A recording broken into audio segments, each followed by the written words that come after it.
Now I'm gonna have to take my glasses off for this. Delicious. Well, welcome back, you guys. Today we get to do the honor and privilege of harvesting the peaches we've been growing for the last year, since last year's crop. And that's just the way it is on these trees. It takes a long haul to grow them, but they sure are exciting. So we're going to go through today and just harvest a tree together with you and see how much we get off this tree right here. This tree is about 8 or 9 years old, standing right behind me. It's pretty filled out. It's got maybe a 12-foot diameter, maybe 14 feet.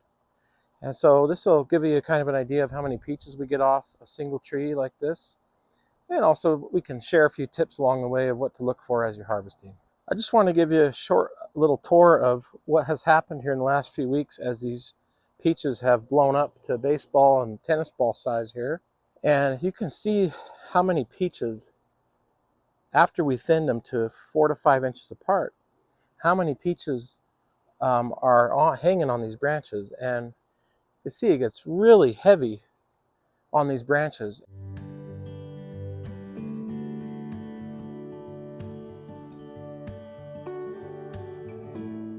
I'll show you over here this piece of wood that we have under here to help support the weight of some of those branches. Sometimes it's really critical. Like this branch is kind of spindled out here a little ways, and without this stick right here, with all this weight, this thing would be cracked off right now. So it's really important to kind of keep an eye on your peaches that final 2 to 3 weeks while they're ripening up, and just make sure everything's kosher on your tree.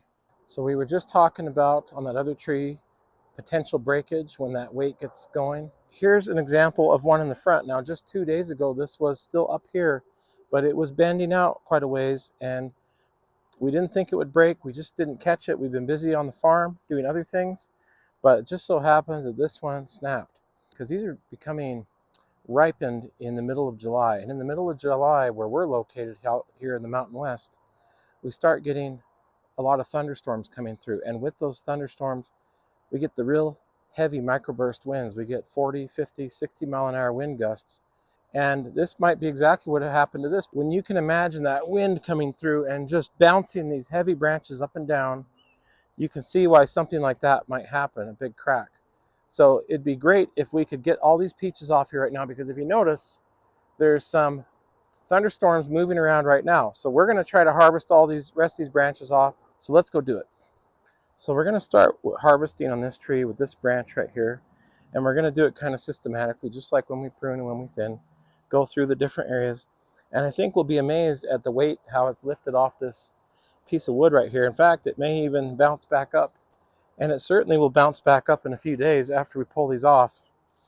So let's begin here. Now, these peaches are ready to go. We're going to bring them to the farmer's market. And you can see they're mostly yellow down into the center. And that's one indication that these are ripe and ready to go. And even if they're not 100% ripe, if they're even 80, 90% ripe, even 75 is good enough.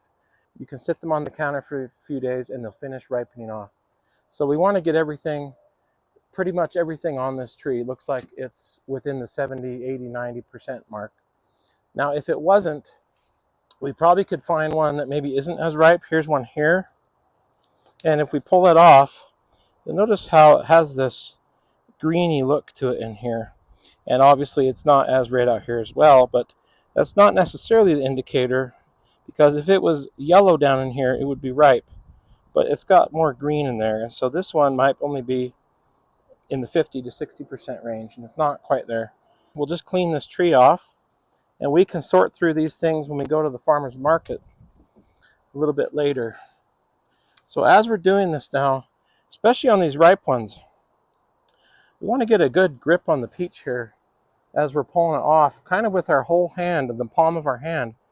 And we want to just wiggle it a little bit there and work it off, and do our very best not to crush it with our fingers and bruise all the peaches up. Okay, so we're moving through here pretty quick. And if you do find some that aren't looking too good, like this one had the bugs attack it, it looks like maybe we'll set up one of our yellow crates as one that is less desirable, and we can sell those at the market as grade B fruit, or seconds they call them.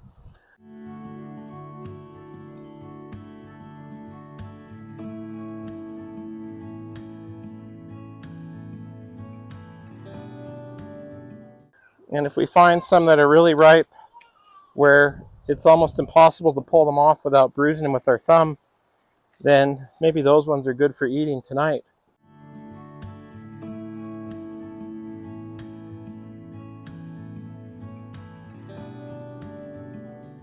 Now we're going to load this to about 40 pounds, and just above this brim where it stacks with the next crate, we don't want to squish them with the next crate that's going to sit on top. And we want to sit them in the container gently. Again, bruising is kind of a thing with the peaches. We don't want to do that too much to them. So we got this section cleaned off. We're moving to here. This is a little bit easier to see than when we're thinning. Everything is green when we're thinning. Blends in. Of course, these are quite red compared to that.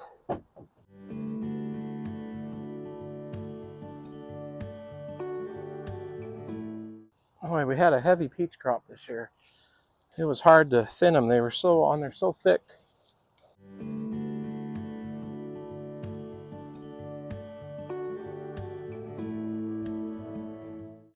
And that one kind of has a bug hole in it right there, so just put that in the seconds. Here's an interesting one that you'll see usually more common towards the top of the tree, and this is where a bird has been eating a few of them. And that's okay that we can share a few with a few bugs and a few birds, so long as we don't lose the whole crop to them. We give a few to them too. Now it looks like the board just let me know that he's done for the season, so we must be doing a good job here.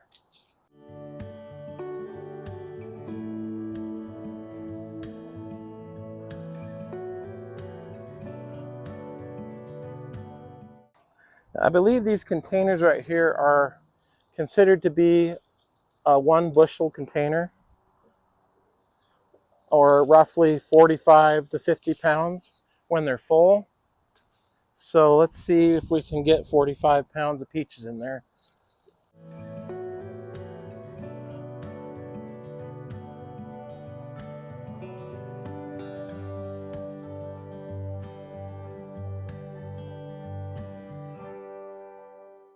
We're getting a few peach leaves here as well as we're harvesting, but that's okay. We'll use those for decoration at the market tomorrow. We'll just spread a few leaves around the table and gets everybody excited, you know. I guess it's not tomorrow. We're going to go on Saturday. So they're going to be sitting in the fridge for just a few days so that they don't ripen too fast on us. And here I am collecting them in my hand right here.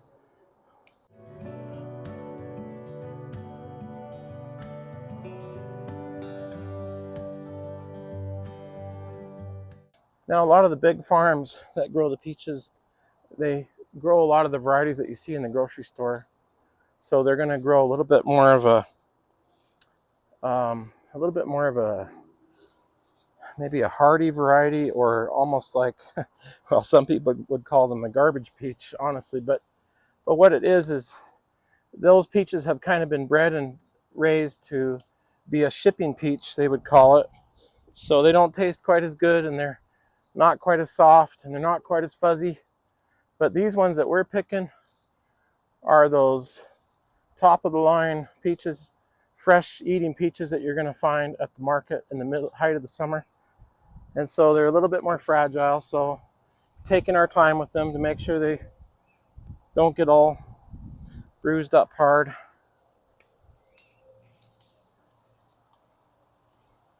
So this tray right here is about as full as I want to get it. I don't want to get too close to this brim right here. I want to make sure they don't get crushed. So now I'm ready to set this other one on top of it if I would like, and start the next batch. Now we're just coming under here. We have no shortage of peaches this year. As I was saying, we had kind of a heavy crop. I guess they call it a bumper crop.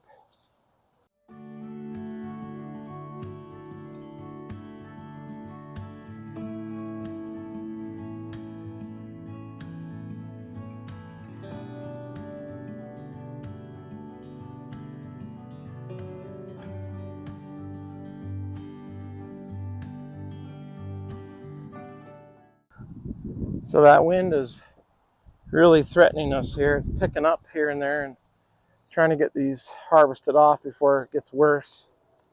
So we'll do our best. This little batch of peaches was a little bit more shaded or something, but some of them aren't quite as ripe. But I'm going to take them anyway. I'm just going to clean off the tree. But you don't have to. You could try to let some of these ripen up and try to leave them on the tree for longer. But for us today, because we have limited time and we have other things we have to do at the farm, and we got to get these peaches off of here and put away in the cooler, we're just going to clean our trees off because we have 85–90% of the crop that's ripe anyway.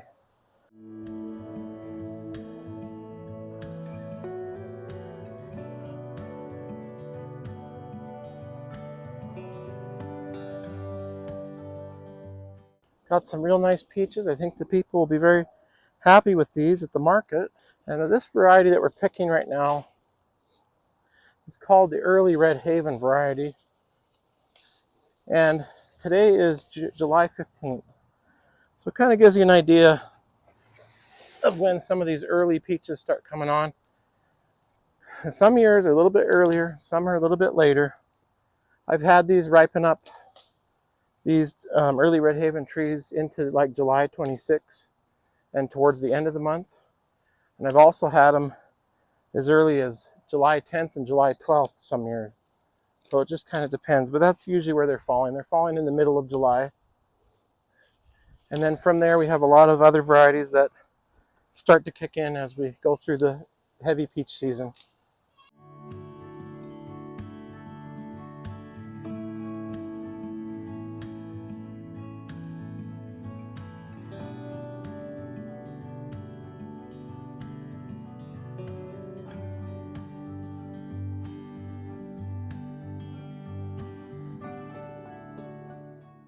This tree is bigger than it looks, you know.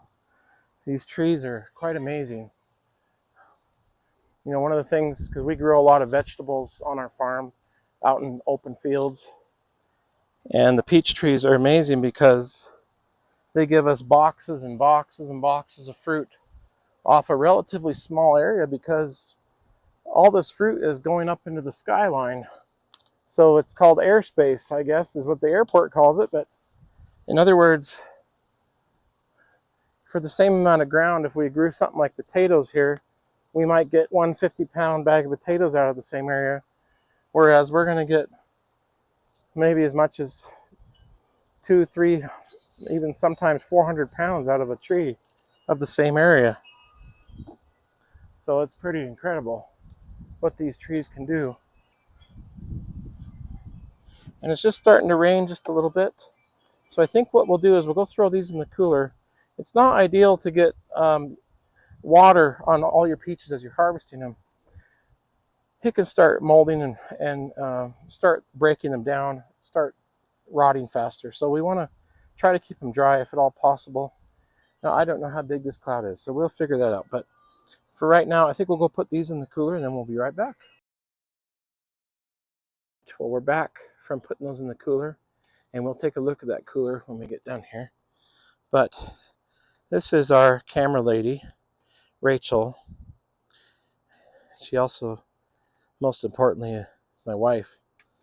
But she really enjoys picking the peaches. This tree did a really good job this year for us, and now take all the weight on all the burden off it and let it rest and recover and have a happy rest of the season here.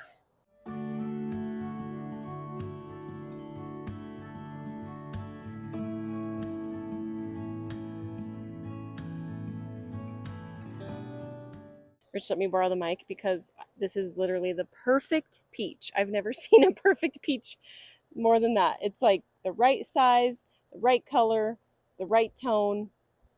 and I can feel it is soft. It's already ready to eat, like right now. It's perfect. All right, so Rach has picked a lot of the lower peaches here, and some of the ones we have left are way up in here.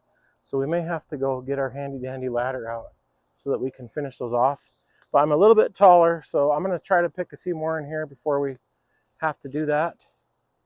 And boy, these peaches are really beautiful up in here. Just that perfect baseball size. And I wonder if our pruning and our thinning had something to do with it. I have a feeling they did. So while I'm talking about that, and there's some leaves hanging on it there, I recommend if you have any questions about the pruning or the thinning or anything of the other, maybe some of the bugs or the problems, we have a bunch more videos that we've done to try to help you guys get a beautiful crop and enjoy the summertime here with your peach crop.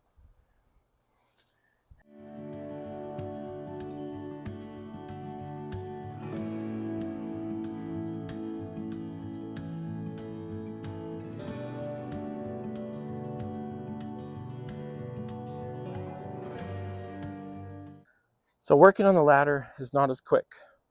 And that's why on the big farms, they try to keep the trees below 8 feet so that everything can be done from the ground for efficiency. But of course, in our yard, we don't have as much room. So sometimes the trees got to go up into the air a little bit more. And that's okay. It just means we have to incorporate a ladder. One of the things about picking the peaches up here, which would be nice, I don't have one with me right now, is a lot of the old orchard guys, they usually have a sack with them that they put all the fruit in so that they can pick a whole bushel at a time and hang it on them, and then they come down and unload. But I'm just going to have to do it with my hands right now. And luckily I have big hands and I can fit a lot on here. We have another sample of when the branches aren't pruned correctly. Sometimes they get too close together. The peach developing there can get mushed and gouged on it. So you got to really think about that spacing when you're doing the pruning.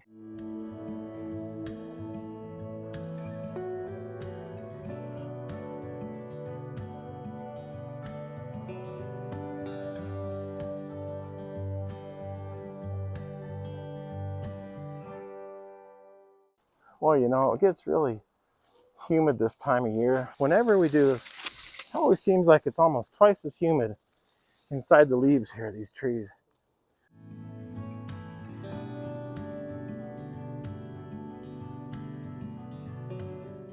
All right, we're getting closer to the end here.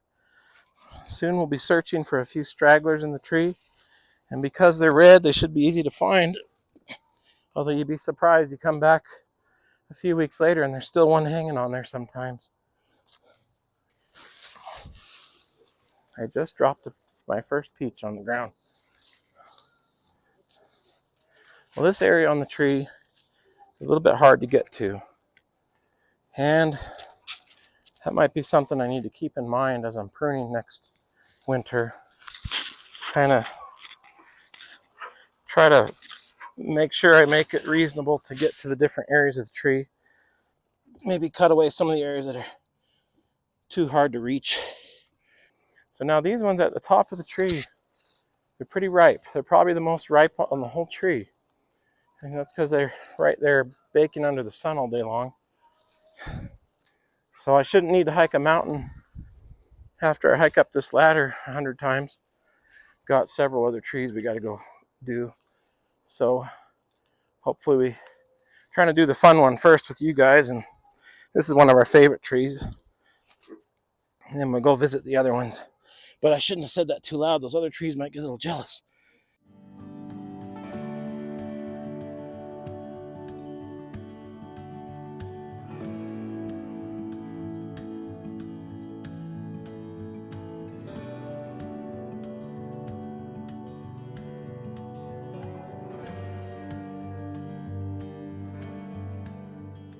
Whew. Well, what a workout, you guys. Well, I think that we've gotten everything off this tree here, but let's just take one little double check, walk around and see if we got everything. Well, it looks like we forgot one spot, and look how beautiful these peaches are up in here. I don't think they'd want to be forgotten. So let's get them. So you can see in our fridge here, we got 4 full cases of the peaches off that one tree. We actually even got a little bit more, but there's seconds. Maybe we had even another 20 pounds of seconds. That means that we got roughly about 200 pounds off that tree. So that gives you an idea of how much production you can get. 200 pounds is a lot for just a family, but it gives you a lot to share to your neighbors. Or if you happen to have a farmer's market that you want to go to for fun for a few weeks, that's a good opportunity to make some extra money and have a lot of people get excited about those peaches at the market. So you can see here, we're done with harvesting off this tree now, and where it was loaded before we began, now it's lightened up and ready to have a vacation for the rest of the summer. Thank you guys for joining us on this adventure of harvesting the peaches. Come join us on the next one. We're going to do a video at the farmer's market and show you a little bit of our setup there and show you the big smiles on everybody's faces as they come to buy their peaches in the morning. Thank you guys for watching our videos, and if you found these helpful or enjoyed them, please consider subscribing or liking our videos. That would be very helpful to us. See you on the next one.